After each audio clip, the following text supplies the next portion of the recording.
જીવનમાં જો ખુશ રહેવું હોય ને તો 3 શબ્દોનો એક મંત્ર હંમેશા યાદ રાખવાનો. આ શબ્દ મને મારા પપ્પાએ બહુ વખત શીખવાડ્યો છે. મેં એને જીવન મંત્ર બનાવ્યો. ચાલશે, ભાવશે અને ફાવશે. જો આ 3 વસ્તુ તમે હંમેશા જીવનમાં કરીને તો તમને બહુ ઓછી જગ્યાએ દુઃખી થશો. એટલે સુખી જ થશો એવી તો કોઈ ગેરંટી નથી, પણ દુઃખ બહુ ઓછું આવશે. કારણ કે દુઃખનું મૂળ શું છે? દુઃખનું મૂળ અપેક્ષાઓમાં છે. વ્યક્તિ તરફની હોય, પૈસા તરફની હોય કે કોઈ પણ પ્રકારના રિટર્નની હોય. આપણને જ્યારે કોઈની પ્રત્યેથી કોઈ અપેક્ષા સર્જાય છે અને એ અપેક્ષા પૂરી નથી થતી તો એ પછી દુઃખ થાય છે. દુઃખ ડિપ્રેશનમાં ફેરવાય છે અને બહુ જ બધા પ્રોબ્લેમ્સ થાય છે. પણ ચાલશે, ભાવશે અને ફાવશે. તમે કોઈ પણ પરિસ્થિતિમાં મને આવું જ જોઈશે એના કરતાં હા, જે છે એ ચાલશે એને જીવન મંત્ર બનાવશો. ફૂડ છે તો મને આવું જ ખાવા જોઈશે એની જગ્યાએ હા, જે પણ આવશે એ ફાવશે.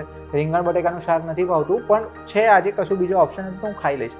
ભાવશે અને ફાવશે. કોઈ પણ પરિસ્થિતિમાં તમને રહેતા ફાવશે. જો 3 શબ્દોની જો તમે જીવન મંત્ર બનાવશો તો જીવનમાં ક્યારેય તમારે દુઃખી થવાનો વારો નહીં આવે.